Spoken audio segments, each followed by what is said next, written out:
Halo, aku Sania. Halo, aku Cynthia. Halo, saya Zafira. Halo, nama aku Zati Zahara. Halo, saya Vivi. Halo guys, nama saya Ismi. Halo, saya Eli. Halo, saya Brilian. Ya, nama saya Laila. Halo, saya Ridwan. Saya adalah dalang di balik semua ini.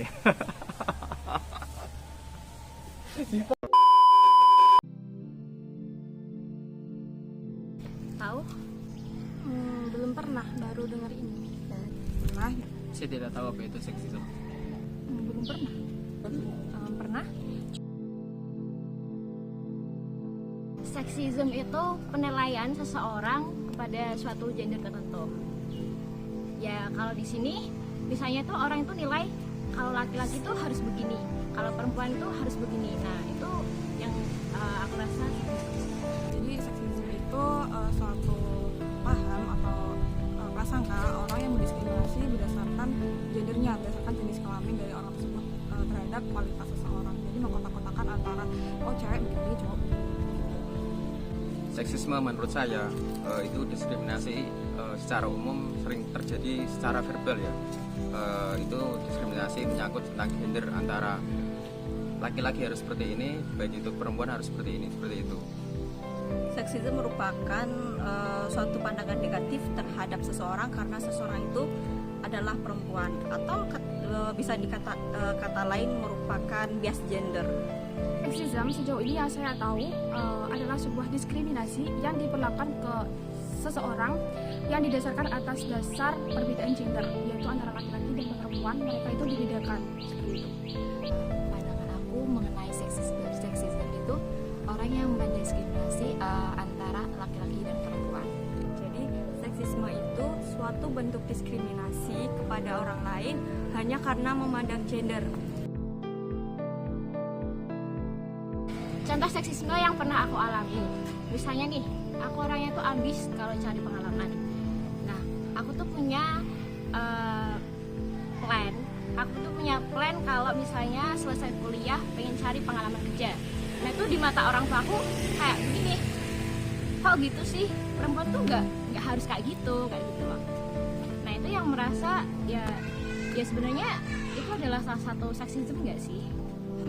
Saya rasa contoh seksisme yang pernah saya alami itu tetangga saya meremehkan, ngapain sih cewek itu kuliah tinggi-tinggi, toh pasti ujung-ujungnya pasti di dapur jadi ibu rumah tangga, seperti itu sih. Saya tidak mengetahui seksisme itu apa. Bagaimana saya bisa memberikan contoh dari seksisme yang pernah saya alami? Contoh seksisme yang pernah aku alami itu ini setiap hari aku alami ya. Kalau cewek itu harusnya feminim, cewek itu harusnya pakai celana, pakai rok bukan celana. Padahal itu sama sekali bukan menunjukkan bahwa rok itu milik cewek, tapi itu adalah kenyamanan aku sendiri untuk berpakaian gitu. Seksisme yang pernah saya alami yaitu sama teman-teman sih, waktu nongki gitu ya, seringkali kan ya di luar lah pasti nongkrong gitu kan, pasti misalnya contohnya kecil, kalau nggak minum nggak laki-laki, kalau nggak rokok nggak gentle, terus kalau nggak gentle gitulah, seperti itu. Seksisme yang pernah saya alami dalam kehidupan sehari-hari itu seperti cewek harus menjaga image dan nggak boleh galak, nggak boleh marah, maksudnya nggak harus lemah lembut gitu. Seksisme yang pernah saya alami dalam kehidupan sehari-hari salah satunya itu terkait ungkapan dari seseorang tentang bahwasanya itu cewek bisa dalam satu hal, misalkan dalam hal teknologi, kamu itu udah jago banget, udah bisa seperti ini, kenapa harus bilang seperti itu, padahal kan wanita itu bisa apa aja yang dilakukan laki-laki, seperti halnya dalam hal pendidikan. Saya pernah dikatain sama teman saya kok cewek nggak bisa dandan sih. Ya, kata orang wanita itu nggak usah sekolah tinggi-tinggi, nggak usah pintar-pintar, nanti jodohnya susah gitu. Yang pernah saya alami, kalau di rumah itu yang bertugas untuk masak atau mengerjakan pekerjaan rumah tangga itu perempuan, sedangkan laki-laki itu tidak boleh masuk ke dapur.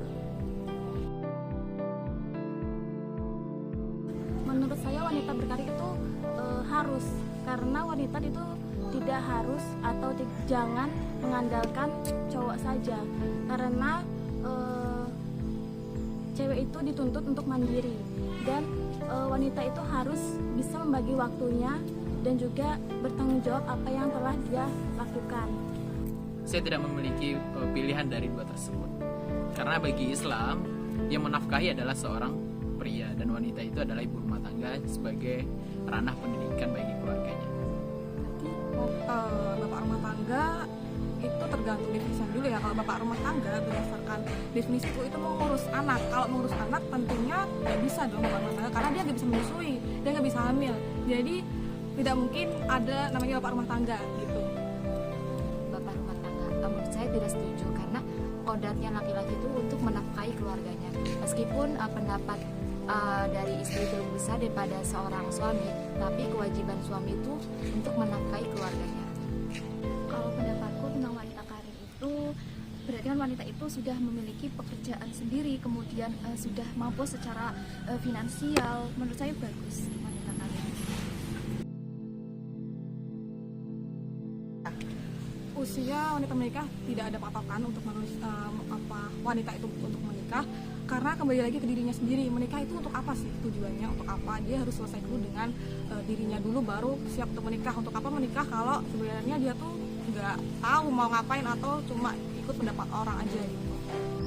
Menurut saya nggak ada patokan usia berapa wanita itu menikah, karena menikah itu merupakan suatu kesiapan kedua belah pihak tanpa ada unsur kepaksaan. Jadi tetapi di Indonesia ini ada batasan yang telah diregulasi dalam undang-undang, batasan minimal menikah, tetapi umur berapa dia harus menikah tidak ada. Jadi sebebas dia mau menikah umur berapa, dan itu sesuai dengan kehendak dia aja. Terkait umur menikahnya seorang wanita itu tidak bisa diambil patokan. Misalkan umur 25 itu belum tentu, karena kan ketika kita udah bilang 25 harus menikah wanita, kita nggak tahu kalau misalkan 25 kita belum menemukan jodoh, ataupun sebaliknya misalkan kita bilang 25 akan tapi kita sebelumnya itu udah siap gitu. Makanya tidak ada patokan untuk umur menikahnya wanita. Tidak ada batasan usia untuk wanita itu menikah, karena jodoh itu di tangan Allah ya. Jadi tidak ada yang tahu jodoh itu datangnya kapan.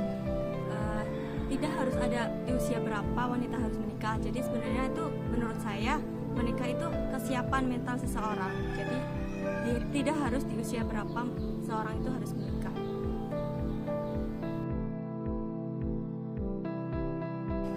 Jika ada laki-laki, wanita sebaiknya tidak jadi pemimpin. Merasa hal itu bukan suatu bisa dijadikan alasan ya buat kayak gitu, karena wanita juga punya privilege masing-masing dan punya skill, kekuatan masing-masing pada diri mereka sendiri. Jadi kenapa harus laki-laki? Saya setuju dengan itu. Bagaimanapun ada perempuan ataupun tidak ada laki-laki, saya tetap memilih dengan adanya laki-laki. Karena wanita kalau memimpin itu menggunakan hati, bukan dengan menggunakan pikiran diutamakan.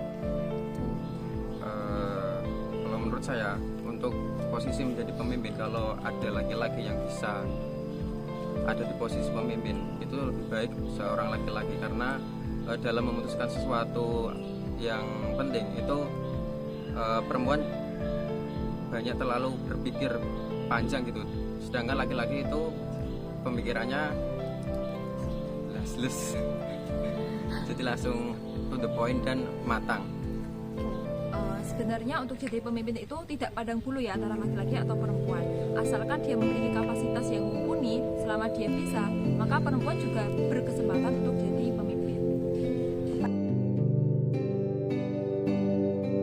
Feminisme merupakan suatu gerakan ataupun organisasi yang mewujudkan kehidupan yang tidak diskriminatif terhadap gender. Feminisme itu merupakan sebuah suatu yang menuntut hak perempuan agar disetarakan dengan laki-laki. Kesetaraan gender menurut saya itu persamaan hak dan juga kewajiban laki-laki dan perempuan. Menurut saya kesetaraan gender itu persamaan atau kesetaraan kesetaraan antara perempuan dan laki-laki, baik itu di dunia kerja, tentang kompetensi ataupun kemampuan dari laki-laki ataupun perempuan itu di dunia kerja itu setara gitu. Jadi jangan sampai ada perbedaan antara kemampuan antara laki-laki dan perempuan. Seperti contoh di dunia kerja, di dunia industri, pabrik-pabrik itu biasanya gaji seorang perempuan itu, karyawan perempuan itu lebih rendah daripada laki-laki, karena laki-laki dianggap lebih kompeten dan lebih mumpuni di bidang pekerjaan itu, lebih cepat lah. Untuk zaman sekarang itu kita penting untuk melakukan kesetaraan gender. Kesetaraan gender itu kesetaraan kita sebagai manusia terlepas apa itu gender kita. Kesetaraan gender menurut saya itu adalah suatu kesamaan antara laki-laki dengan perempuan dalam meraih sesuatu gitu. Misalnya dalam bidang politik, ekonomi, budaya, itu perempuan itu juga memiliki kesamaan untuk mencapai apa yang didapatkan oleh laki-laki. Penting di era sekarang kesetaraan gender mungkin masih dipandang sebelah mata, tapi itu penting. Untuk zaman sekarang itu kita penting untuk melakukan kesetaraan gender.